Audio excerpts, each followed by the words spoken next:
Terlapor kasus dugaan pencemaran nama baik terhadap Luhut Binsar Panjaitan, Fathia Maulidianti dan aktivis Haris Azhar mendatangi Polda Metro Jaya usai dijemput petugas kepolisian pada Selasa 18 Januari 2022. Saat ini keduanya masih menjalani pemeriksaan di Polda Metro Jaya atas kasus dugaan pencemaran nama baik.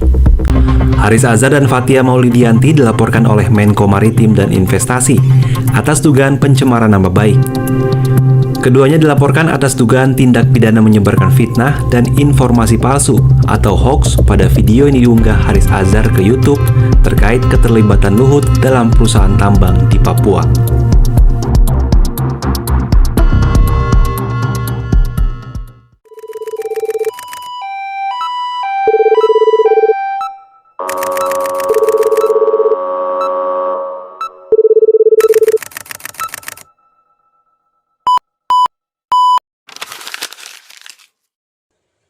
Perkenalkan, nama saya Nabila Rizky Arindi dengan NPM 2023-130016.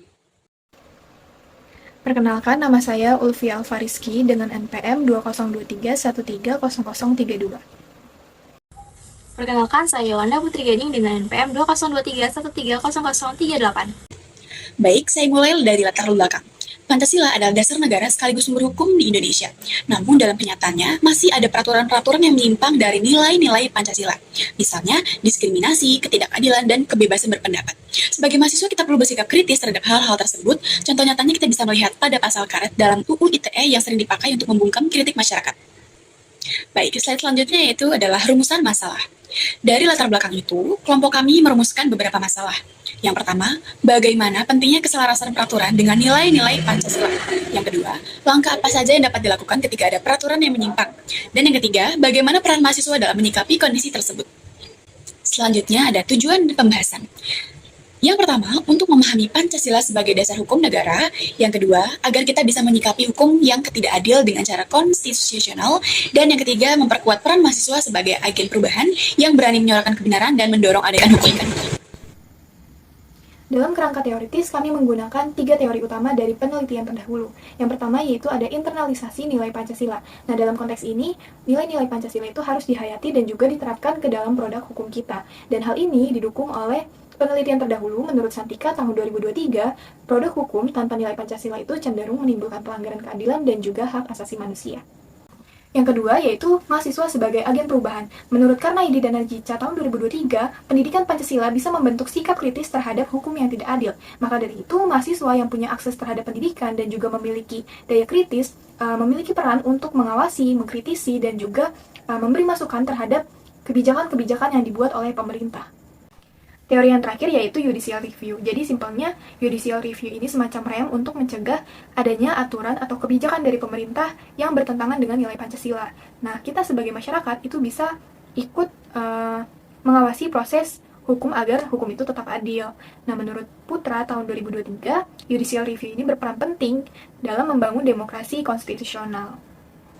Kasus yang kami angkat adalah kriminalisasi terhadap Haris Azhar dan Fathia Maulidianti.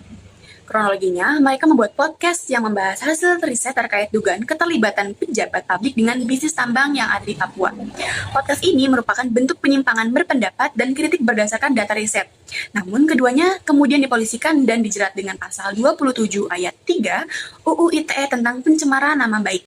Dari studi kasus yang telah dipaparkan oleh rekan saya, kami menyimpulkan 3 hal penting. Yang pertama yaitu pada Undang-Undang ITE bisa dikatakan tidak mencerminkan nilai Pancasila karena di dalamnya itu terdapat undang-undang atau pasal-pasal karet yang dianggap rancu atau ambigu karena bisa membatasi ekspresi ataupun hak asasi manusia mengenai kebebasan berbicara atau kebebasan berpendapat. Yang kedua yaitu terdapat pelanggaran nilai-nilai Pancasila terutama pada sila kedua dan kelima yang berbicara tentang keadilan. Dan yang ketiga, dapat disimpulkan bahwa Haris dan juga Fathia ini bukan sekedar korban hukum, tetapi juga bisa dijadikan simbol pentingnya atau perlunya reformasi hukum yang berbasis dengan nilai-nilai Pancasila. Mengenai peran mahasiswa dalam kasus yang sudah dianalisis pada slide sebelumnya.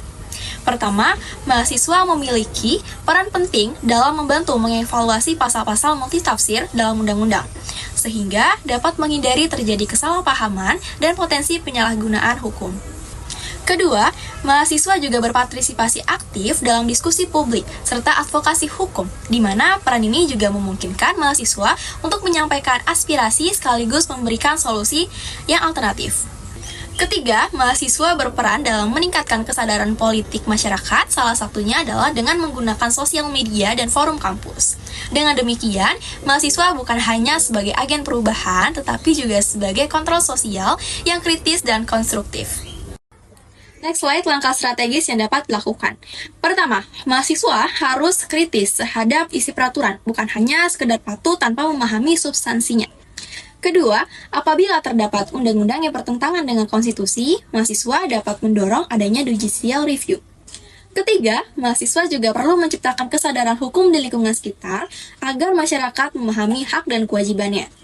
Keempat, memperkuat pendidikan Pancasila serta diskusi publik di kampus. Sangat penting untuk menanamkan nilai kebangsaan sekaligus mengasah daya kritis mahasiswa. Dan kelima, mahasiswa juga dapat mendukung korban represesi hukum, misalnya seperti kasus Haris dan juga Fathia melalui solidaritas serta kampanye sipil. Next slide, kesimpulan.